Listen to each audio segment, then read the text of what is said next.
Right lads, and it is that time of year again, once again, where I'm going to piss a lot of you off. It is my 2025 League of Ireland predictions. But yeah, enough waffling, let's just get into it. Number 10, Sligo Rovers. Yeah, this is one that's commonly thrown around every season. Sligo tend to be down there in a lot of people's predictions, especially over the past few years. John Russell does seem to do a good job in terms of keeping Sligo up, but I just think this year they've lost a lot, especially Ed McGinty, who in my opinion was the main reason they didn't finish near the relegation spots this year. The likes of Chapman's gone, the likes of Power's gone, J.R. Wilson. Sligo have lost a lot of not just their actual starting 11, but their squad players as well. Wouldn't exactly be surprised if they pull a talent out of the bag, as they tend to do, but I do think this year is the year Sligo do go down. Number 9, Cork City. Probably a bit wishful thinking, because most people I've seen have put Cork right down the bottom. The big issue with Cork, of course, and I think their fans will tell you this, they just haven't signed a lot of people. Kind of similar to how when they came up in 2023, they haven't really strengthened at all.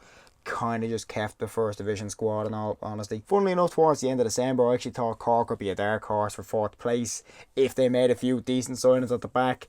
They just haven't seemed to have done that at all, so I think they will have enough goals from the likes of Shawnee Maguire and Rory Keaton to just about keep them out of the relegation spot. But yeah, 9th place is where I'm putting Cork. 8th place, Waterford. Not particularly impressed with their transfer business either. I don't think they've lost as much as Sligo and Cork, which alongside the fact that this is an experienced Premier Division squad now, and they have Keith Long, who is a fairly good manager, I do think it will keep them up. They've also brought in the likes of Tommy Lonergan, some fella called Backboard. Yeah, I don't really think Waterford are going to be the impressive attacking side they were last season, but I also don't think they're going to be shite enough to go down either. Drogheda, not exactly the most promising pre-season in all honesty. They've already lost to Dundalk and non-league Mocktas. Probably wishful thinking again, they've also lost a lot of talent. The likes of Franz Perrio's obviously gone, and it doesn't help as well that, yes, they've got European football, but if you're getting dragged into a relegation scrap, I don't really think European football is also something you want on your mind. That's kind of what I consider the relegation 4 that I'm predicting for this season. The next 3 are kind of the teams that I think are going to be actively competing for 4th spot. 6th place is Derry City, and a lot of Derry fans are going to be absolutely nuts at this. Some people are going to understand this. Derry's strategy, to me, Derry's new strategy under new manager Tiernan Lynch, I'm not fully convinced by it. It's kind of just what Derry were doing before. Yeah, I'm not 100% convinced it's going to exactly click. Also, I think Tiernan Lynch is obviously coming into the League of Ireland. Obviously does have experience winning the Irish League with Larne, but still not fully convinced this new Derry project is going to click this season at least. 5th place, Galway. To be honest, not much to say on this one. Pretty much the same Galway as last season. Good enough that they will give teams a good game, but not good enough that they're going to be majorly pushing for anything above 4th place. 4th place, I have the Bows. To be honest, was not going to put Bows this high. And still I'm kind of debating why I've put them this high. To me, Bows are the biggest unknown this season. They could finish 4th, they could finish 8th. It really depends on whether these new signings click. Either they're going to go on and qualify for Europe for the first time in 3 or 4 years, or Reynolds is getting sacked by May. But yeah, they have just brought in Liz Musset, who pretty much again sums up what Bows' season is going to be. Either he's going to score 20 goals, or he's going to be a free agent by June. In 3rd place, Shamrock Rovers, and I can already tell I'm getting some very angry comments from Shamrock Rovers fans. Obviously people are going to point to the fact that Rovers have had a great European campaign. I'm not taking that away from them in any regard. The money they've made off that campaign as well, I think it's somewhere in the region of like 7 million quid.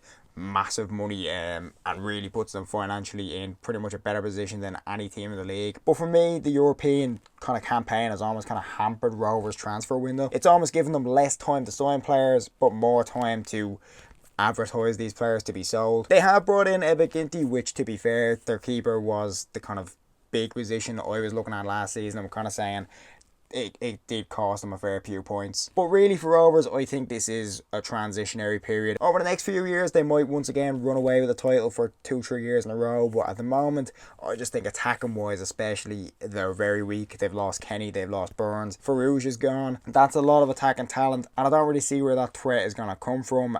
So I'm going to put them in 3rd place. 2nd place, Shales. And I was a bit confused because a lot of people seem to be ruling Shales out completely. Like 4th place. I've seen some people even put them in 5th place. And I'm like, yeah, okay. Shales' title campaign, fair play to them last season. It wasn't exactly what you'd call a convincing title win. In fact, points wise, I think it was one of the poorest title wins in the past 20 years. But at the end of the day, they did win that title. The squad that won that title has pretty much entirely remained at the club. They brought in players like Elise Chapman, Ryan O'Kane, and this is now also a squad that knows how to win a title, and there's no doubt that Duffer is going to be pushing them even more this season.